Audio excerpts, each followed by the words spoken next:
Astaghfirullah. Bismillahirrahmanirrahim. Assalamualaikum warahmatullahi wabarakatuh. Alhamdulillah wassalatu wassalamu ala Rasulillah wa ala alihi wa sahbihi wa mawalah wa la hawla wa la quwwata illa billahi wa ba'du. Alhamdulillah, di pagi hari ini kita bisa duduk bertalabul ilmi setelah melaksanakan kewajiban Allah, salat subuh berjamaah, sebagaimana dikatakan oleh Imam Asy-Syafi'i Muhammad ibn Idris rahimahullahu ta'ala, laisa syai'un aham ba'dal faraid min talabil ilmi. Tidak ada sesuatu yang lebih istimewa setelah melaksanakan kewajiban Allah melebihi menuntut ilmu. Salawat dan juga salam kita hadiahkan kepada Rasul kita Nabi besar Muhammad sallallahu alaihi wa ala alihi wasallam. Kajian di pagi hari ini kita akan membahas tentang 10 keberkahan dalam berniaga. Ma'asyiral muslimin yang dimuliakan Allah Subhanahu wa taala, kalau kita lihat di masyarakat, ada orang-orang kaya itu yang terkadang kalau seandainya tidak bekerja itu sudah cukup untuk 7 turunannya. Tetapi kenyataannya ada orang kaya yang kaya raya itu masih bekerja, bahkan semangat bekerjanya jauh lebih hebat dibandingkan orang fakir. Padahal kalau tidak bekerja saja dia sudah cukup sebenarnya. Tapi justru waktu-waktunya hanya untuk bekerja saja. Dari sini menunjukkan terkadang ada orang kaya lebih miskin dibandingkan orang miskin. Orang miskin saja tidak seperti itu mencari dunianya. Ada waktu-waktu istirahat, ada waktu senang-senang, tapi ada orang kaya itu tidak ada istirahat. Dari sini Nabi SAW mengatakan, man kanatid dunya hammu farraqallahu alaihi amrahu wa ja'ala faqrahu baina ainaihi. Maka barang siapa yang tujuan dunia adalah kepentingan hidupnya, maka Allah Subhanahu wa ta'ala akan cerai-beraikan urusannya dan Allah jadikan kefakirannya di antara kedua matanya. Persis seperti sabda Nabi, ada orang kaya tapi tidak kaya, justru lebih miskin dibandingkan orang miskin. Kenapa? Karena tidak ada waktu untuk istirahat. Kenapa demikian? Boleh jadi karena tidak ada berkah dalam hidupnya. Inilah yang kita akan bahas, bahwa berkah itu penting, dan makna berkah itu an-nama'u waz-ziyadatu was-sa'adatu wal kathratu fi kulli khairin. Jadi berkah itu sesuatu yang tumbuh, bertambah kebahagiaan dan banyaknya kebaikan. Itu disebut berkah artinya. Kenapa kita memerlukan keberkahan dalam hidup? Sebab kalau berkah itu ada pada badan kita, maka badan kita akan sehat. Kalau berkah ada pada pikiran kita, maka pikiran kita akan tenang. Kalau berkah ada pada anak-anak, maka anak-anak akan soleh dan soleh. Kalau berkah ada pada usaha, maka usaha itu akan ada kebaikan di dalam. Maka kita fokus kajian di pagi hari ini khusus soal berkah dalam masalah at-tijarah, dalam masalah perniagaan. Ma'asyiral muslimin yang dimuliakan Allah Subhanahu wa taala, di dalam surah Al-Muzammil ayat 20 Allah Subhanahu wa taala mengatakan, inna rabbaka ya'lamu annaka taqumu adna min thuluthayil layli wa nisfahu wa thuluthahu wa ta'ifatun minal ladina ma'ak wallahu yuqaddirul layla wan nahar alima allan tuhsuhu fataba alaikum faqra'u ma tayassara minal Qur'an alima an sayakunu minkum marda wa akharuna yadribuna fil ardi yabtaguna min fadlillah wa akharuna yuqatiluna fi sabilillah. Sesungguhnya Tuhanmu mengetahui bahwasannya kamu berdiri, maksudnya salat, kurang dari 2/3 malam atau 1/2 malam atau 1/3 malam, dan demikian pula segolongan dari orang-orang yang bersama kamu, dan Allah menetapkan ukuran malam dan siang, dan Allah mengetahui bahwa kamu sekali-kali tidak dapat menentukan batasan-batasan waktu itu, maka Dia memberi keringanan kepadamu. Karena itu bacalah apa yang mudah bagimu dari Al-Quran. Dia mengetahui bahwa akan ada di antara kamu orang-orang yang sakit, orang-orang yang berjalan di muka bumi mencari sebagian karunia Allah, dan orang-orang lainnya berperang di jalan Allah Subhanahu wa ta'ala. Ayat ini menjelaskan tentang sebaik-baik pekerjaan. Sebaik-baik pekerjaan itu at-tijarah, berdagang. Ayat ini cerita bahwa ketika Allah Subhanahu wa ta'ala menentukan batas-batas waktu salat malam, Rasul itu kalau salat malam kan separuh malam tidur, separuh malam salat, atau 2/3 malam tidur, 1/3 malam dia salat. Begitulah di dalam surah Muzammil kan Rasul kalau salat malam itu. Tetapi kan kita tidak tahu batas-batas waktu. Terkadang kita tidur kemudian subuh bangun, terlewatkanlah 1/3 malam atau separuh malam itu, dan Allah tahu. Kenapa Allah Subhanahu wa ta'ala ringankan itu sampai Allah mengatakan faqra'u ma tayassara minal Qur'an, bacalah yang mudah dari Al-Quran. Artinya walaupun hanya 2 rakaat, 4 rakaat, tidak banyak rakaat, tidak masalah, karena Allah tahu di antara kalian ada yang sakit, dan di antara kalian ada yang mencari dunia, maksudnya berdagang, dan di antara kalian ada yang berjihad di jalan Allah Subhanahu wa ta'ala, sehingga tidak ditekankan dalam salat malam. Tetapi kata para ulama tafsir, Allah dahulukan kalimat wa akharuna yadribuna fil ardi yabtaguna min fadlillah, baru kemudian wa akharuna yuqatiluna fi sabilillah, mencari dunia dengan berniaga, kemudian setelahnya berjihad. Allah dahulukan berniaga baru berjihad, menunjukkan bahwa berjihad kepada keluarga itu lebih afdal dibandingkan berjihad kepada kaum muslimin. Dengan cara apa? Berniaga, gitu maksudnya. Karena di zaman para sahabat Nabi SAW, penduduk Mekah itu rata-rata kan pedagang. Lain dengan penduduk Madinah ya, petani gitu ya.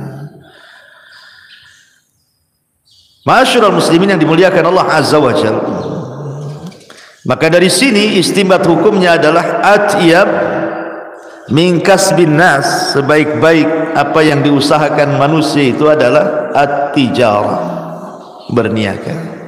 Bahkan ada hadis yang lemah mengatakan 99% itu rizki Allah itu ada di perniagaan.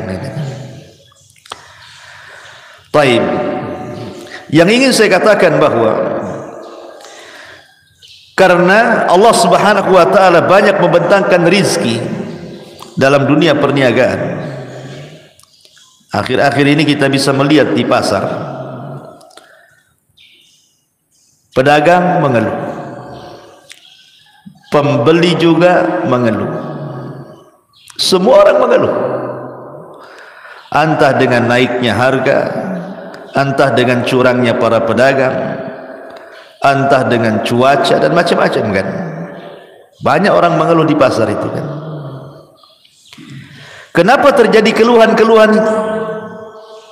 Sebagai pembeli kita mengeluh harga naik atau dicurangi. Sebagai pedagang juga sama, mengeluh entah apa masalahnya. Sebenarnya kuncinya cuma satu, karena hilangnya berkah di pasar. Lah apa penyebab-penyebabnya? Inilah yang kita akan bahas. 10 penyebab hilangnya berkah di dunia pasar ini. Ma'asyiral muslimin yang dimuliakan Allah Azza wa Jalla, yang pertama dan yang paling besar hilangnya berkah di pasar itu karena tersebarnya transaksi ribawiyah. Transaksi ribawiyah. Dan ini terang-terangan Allah katakan dalam Al-Baqarah 276. Allah Subhanahu wa taala mengatakan apa? Yamhaqullahu riba wa yurbis shadaqat. Allah menghilangkan berkah dari riba dan Allah menanamkan berkah dari sedekah. Kalimat ulama tafsir mengatakan yamhaq itu maksudnya apa? Menghilangkan di sini maksudnya berkahnya dihilangkan Allah. Disebabkan apa? Transaksi riba. Ketika di sebuah pasar itu sudah menyebar ribawiyah, transaksi-transaksi ribawiyah, maka ketika itu berkah hilang di pasar. Makanya kenapa Nabi sallallahu alaihi wasallam sampai mengatakan dalam sebuah hadis, kenapa riba ini dihilangkan berkahnya? Karena para pelaku riba itu didekatkan laknat, dan laknat itu dijauhkan dari rahmat. La'anallahu akilar riba wa mukilahu wa katibaihi wa syahidaihi kulluhum sawa, kata Rasul. Allah melaknat para pemakan riba, yang ngasih makan riba, notarisnya, pencatatnya, saksinya, semua sama. Ini yang menyebabkan kenapa transaksi riba itu menjadikan berkah hilang gitu ya. Karena laknat itu didekatkan, rahmat pula dicabut. Disitulah berkah hilang. Ini yang pertama. Yang kedua, al-kadhibu wal ghish wal khidah.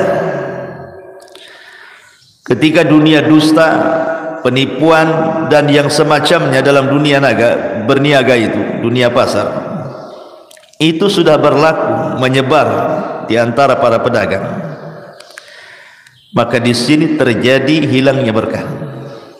Dan itu berdasarkan hadis yang dikeluarkan Imam Bukhari Muslim. Kata Nabi sallallahu alaihi wasallam, al-bay'ani bil khiyar ma lam yatafarraqa.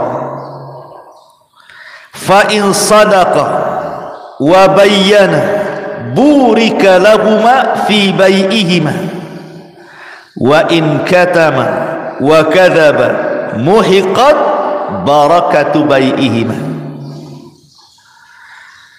Al-bay'ani bil khiyar ma lam yatafarraqa. Penjual dan pembeli itu ada pilihan sebelum berpisah. Kalau kedua-duanya jujur, kedua-duanya menjelaskan hakikat transaksi jual belinya, maka diberkahilah perniagaan keduanya. Tapi jika ditutupi atau berdusta di antara keduanya, maka dicabut berkah dari jual belinya. Dan sekarang umumnya kita lihat di pasar-pasar itu, kalau zaman dulu ya, kita sering melihat ada orang yang ganjal timbangan, ngurangi meteran, ngurangi takaran, ataupun mungkin menyembunyikan cacat dalam jual beli. Maka ini salah satu penyebab berkah hilang di pasar itu. Seperti ini ya. Maka ini yang kedua. Yang ketiga, kasratul halif, banyak sumpah. Wallahi dari sana nggak dapat katanya, padahal ada dapat. Ini barang bagus demi Allah, asli padahal KW gitu. Dan banyak yang seperti itu. Lihat bagaimana Nabi SAW mengatakan dalam hadis Bukhari dan Muslim, al-halifu manfaqatun lis-sil'ati mamhaqatun lil barakati. Banyaknya sumpah itu, kata Rasul, mamhaqatun lil barakati, dicabutnya berkah. Maksudnya sumpah untuk kedustaan. Karena bersumpah untuk kedustaan itu, yang pertama kali melakukan siapa? Iblis. Iblis yang melakukan sumpah itu untuk kedustaan. Allah mengatakan apa? Wa qasamahuma inni lakuma laminan nasihin. Maka iblis bersumpah kepada Adam dan Hawa bahwa dia seorang pemberi nasihat. Ketika iblis mengatakan, kenapa Allah Subhanahu wa taala melarang tidak boleh dekat-dekat buah larangan? Sebenarnya agar engkau tidak menjadi malaikat atau agar engkau tidak kekal di surga. Maka Adam pun percaya saja. Kenapa? Karena sebelumnya tidak ada orang bersumpah dalam sebuah kedustaan, apalagi sumpahnya di alam malaikat, apalagi di surga. Tidak mungkin orang bersumpah untuk kedustaan. Makanya orang yang bersumpah untuk kedustaan ini bisa menghilangkan berkah pasar ya. Ini yang ketiga. Yang keempat, akhdhu malin nas bi ghairi haqqi, mengambil harta manusia tanpa hak. Mengambil harta manusia tanpa hak. Disebutkan dalam sebuah hadis yang sahih riwayat Muslim, faman ya'khudhu malan bihaqqihi yubarak lahu fihi wa man ya'khudh malan bighairi haqqihi famathaluhu kamathalil ladzi ya'kul wa la yashba'. Siapa yang mengambil harta dengan cara haknya, maka diberkahi dia. Tapi siapa yang mengambil harta di luar haknya, maka permisalannya seperti permisalan orang yang makan tapi tak kenyang. Makan tak kenyang. Makanya ada seorang syekh cerita, jadi ada dia punya santri itu makan tak kenyang. Jadi tanya, kenapa kau tadi baca basmalah? Katanya, tidak ya syekh. Berarti makanmu sama setan. Oh, tidak berkah makan. Jadi ada orang yang makan tak kenyang-kenyang gitu. Lah itulah permisalan kata Nabi SAW, seperti orang mengambil harta manusia tanpa hak, tidak diberkahi. Lah dalam dunia pasar banyak yang seperti ini. Contoh umpamanya, antum beli duku. Biasanya kan main comot aja kan, ambil, cicipi, asam dibuang, tak jadi beli. Gitu. Kasihan lah tukang duku nih ya. Atau kadang-kadang sudah ditimbang, kemudian kita main masukkan aja ke timbang, mengambil hak. Ya. Itu masuk pada kalimat wailulil mutaffifin alladzina idza iktalu 'alan nasi yastawfun wa idza kaluhum aw wazanuhum yukhsirun. Kalau jadi pembeli dikurang-kurang, kalau jadi pembeli ditambah-tambah, kalau jadi penjual dikurang-kurang. Itulah mutaffif artinya. Atau dengan cara apapun gitu ya, karena banyak dunia pasar ma'ruf gitu. Kemudian yang nomor 5, al-ghabnu fit ta'amulatit tijariyati, curang dalam bermuamalah, dalam berdagang, katatfi fil kaili wal mizan, seperti mengurang-urang takaran dan juga mengurang-urang timbangan. Dan ini berdasarkan tadi ayat yang saya baca, wailulil mutaffifin. Kenapa tidak berkah? Makanya sering saya contohkan sama antum kan. Sebenarnya tatfif itu tidak mengenyangkan. Tatfif itu tidak mengenyangkan, ikhwan. Antum jual salak. Anggaplah ada orang beli salak 1 kilo. Kemudian antum sebagai penjual antum kurangi 1 butir atau 2 butir salak. Artinya tidak full 1 kilo ya, kurang 1 kilo. Entah 9 on gitu. Antum ambil 1 on. Dalam pikiran antum itu boleh jadi mungkin yang 1 on yang antum kurangi itu ada sebuah keuntungan kan, menambah keuntungan.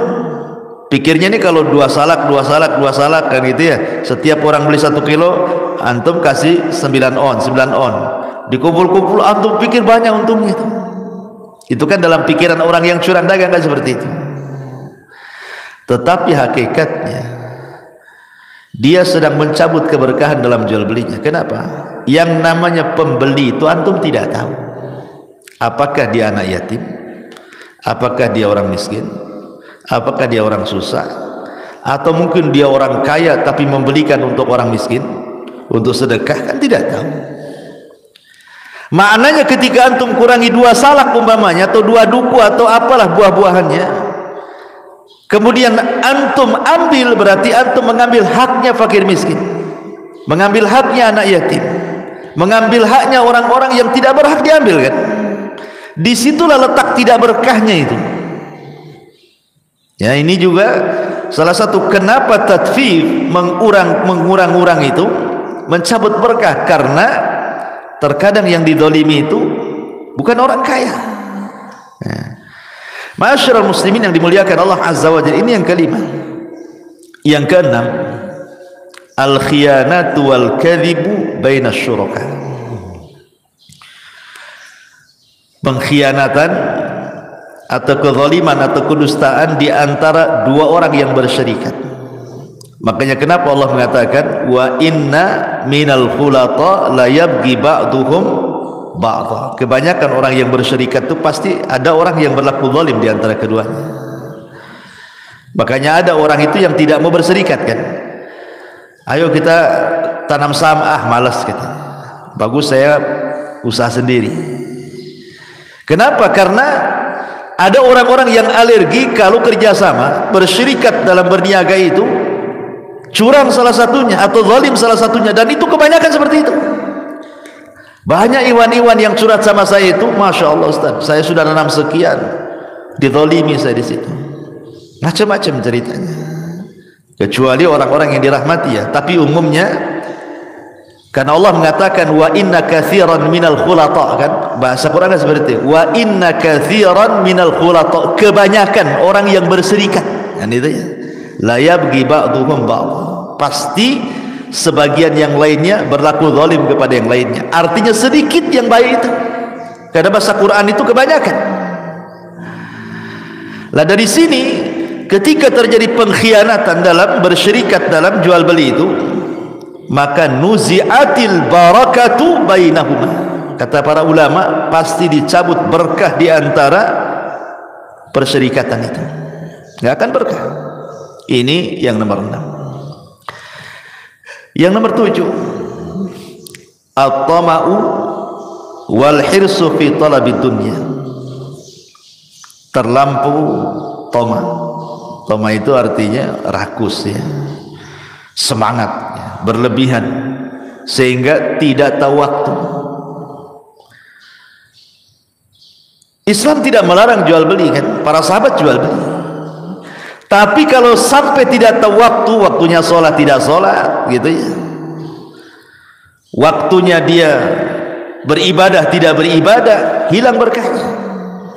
Makanya Allah mengatakan alhaakumut takatsur hatta zurtumul maqabir. Alhaakumut takatsur. Terkadang takatsur itu berlomba-lomba dalam dunia, masuk di dalamnya perniagaan, bisa melalaikan. Lah ketika melalaikan inilah hilang berkahnya. Boleh berniaga tapi ada waktu-waktunya. Waktu zuhur salat. Justru dengan salat itu adalah kunci dibukanya rizki. Saya pernah ngisi di sebuah PT itu. Jadi ada manajernya itu tanya, Ustaz saya mau tanya. Ya silahkanlah. Terkadang kalau kami rapat ini, kadang-kadang gantung rapat ini. Pemanya rapatnya anggaplah jam 10. Itu zuhur itu tidak kelar tuh. Tapi sebenarnya mau kelar, sedikit lagi mau kelar itu sebenarnya. Cuman terkadang akhirnya kita libas saja lah waktu zuhur itu. Lanjut rapat katanya. Sampai jam 2 baru kemudian sholat. Bagaimana ini Ustaz katanya? Ya. Kita katakan pada siapapun, justru sholat itulah yang membuka pintu rizki dan yang mengurai permasalahan di rapat. Tujuan rapat itu apa? Mengurai permasalahan kan? Ada masalah didapatkan supaya terurailah itu benang-benangnya yang susah-susah itu. Ketika kemudian waktu sholat Anda berhenti kemudian sholat, artinya dalam sholat itu kita meminta kepada Allah untuk diuraikan itu masalahnya. Justru sholat itu mengurai masalah. Boleh jadi habis sholat akhirnya yang buntu dalam rapat bisa cemerlang kan itu. Karena sholat itu memasukkan Allah dalam rapat sebenarnya. Dan apapun masalahnya kalau Allah terlibat pasti dimudahkan. Sekecil apapun masalahnya kalau Allah terlibat nggak akan diuraikan masalahnya. Makanya yang nomor 7, yang dihilangkan berkah itu adalah ketika terlalu tama. Kemudian yang nomor 8, al-bukhlu wa adamul infaq. Kebakhilan dalam berniaga. Sejarah membuktikan ikhwan, pasar Yahudi gulung tikar di zaman Rasul. Kita tahu Madinah dahulu dikuasai pasarnya oleh siapa? Bani Hunaiko. Itu pasar Yahudi terbesar di kota Madinah sebelum hijrahnya Nabi. Kemudian hijrahnya Nabi dari Mekah ke Madinah, melihat bahwa perniagaan dicengkram oleh orang-orang Yahudi. Masalahnya perniagaan orang-orang Yahudi itu buruk. Disinilah turun surah Al-Mutaffifin. Salah satu asbab nuzulnya kalau antum baca surah Al-Mutaffifin turun itu adalah karena buruknya perniagaan orang-orang Yahudi. Suka curang, menipu, berdusta, macam-macam, mengurang-urang takaran, timbangan takaran itu. Turunlah surah Al-Mutaffifin. Lah akhirnya Nabi SAW berusaha untuk menerapkan syariat Islam dalam perniagaan. Dia buat pasar sebelahnya. Ya bayangkan, kalau sekarang ada Indomaret, Alfamart gitu kayak modelnya. Rasul di samping itu. Bayangkan, ini pasar Yahudi, Rasul buat pula pasar di samping.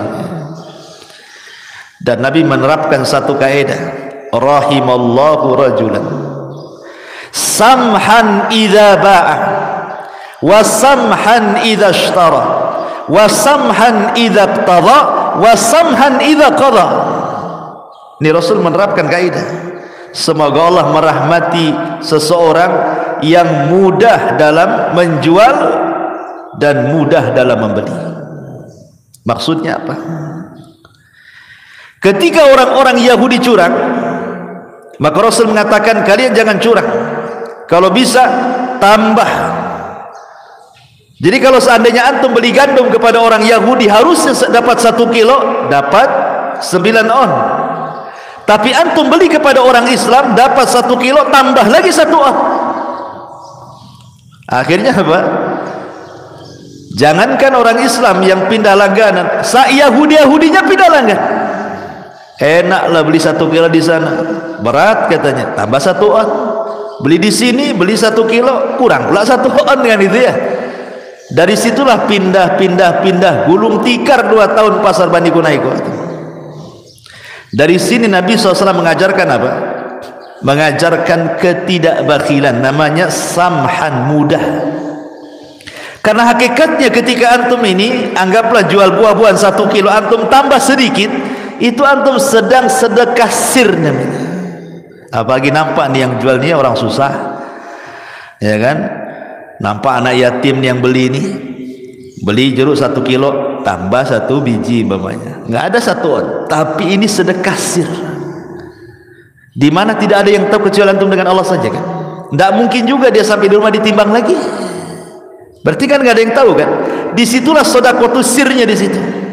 Dan sedekah sir itu yutfi'u ghadabar, bisa memadamkan kemurkaan Allah. Bahkan Rasul mengatakan, ma naqasa min mali sadaqah bal yazdad bal yazdad bal yazdad. Tidak mungkin berkurang harta yang disedekahkan, bahkan bertambah. Itu berkahnya. Ya. Begitu juga antum pembeli ini. Umpamanya antum membeli buah-buahan atau apalah, ada kembali 2.000, antum tunggu yang 2.000 itu. Sampai kadang-kadang dia cari itu yang 2.000 itu harus tukar-tukar keliling-keliling 1 jam tuh, bayangkan. Gara-gara antum 2.000 itu dia putar-putar 1 pasar tuh. Harusnya ada yang mau beli, antum stop kan, karena antum kekeh minta yang 2.000 tuh. Pokoknya kalau nggak ada kembalian, mau saya. Cobalah jangan bakhil, sudahlah ikhlaskan saja, ambil aja Bu, kan senang itu kan. Itu namanya berkah. Nah, kalau yang seperti itu enak kan, kalau jadi penjual antum tambah sedikit, kalau jadi pembeli kalau ada kembalian, ambillah kalau tak banyak kan itu ya. Ini gara-gara uang 2.000 keliling pasar tuh penjual. Ma'asyiral muslimin yang dimuliakan Allah Azza wa Jalla, ini juga yang menghilangkan keberkahan al-bukhl, bakhil. Antara penjual bakhil, pembeli juga, dua-duanya bakhil. Dan ini di dunia ibu-ibu rata-rata kan, gara-gara 500 perak aja pindah langganan. Kan itu ibu-ibu yang mama tuh, mahal gara-gara 500 perak. Ma'asyiral muslimin yang dimuliakan Allah Azza wa Jalla, nomor berapa tuh? 9. Nomor 10. Nomor 9, adamu syukrin ni'am, tidak bersyukurnya akan nikmat Allah Subhanahu wa ta'ala. Ini penting. Betapa banyak kemudian para penghuni pasar itu yang mengeluh, tidak bersyukur. Banyak mengeluh kan orang-orang pasar. Coba tuh, kalau duduk di pasar itu banyak kali keluhan-keluhan tuh, macam-macam yang dikeluhkan orang pasar itu. Kayaknya tidak bersyukur mereka.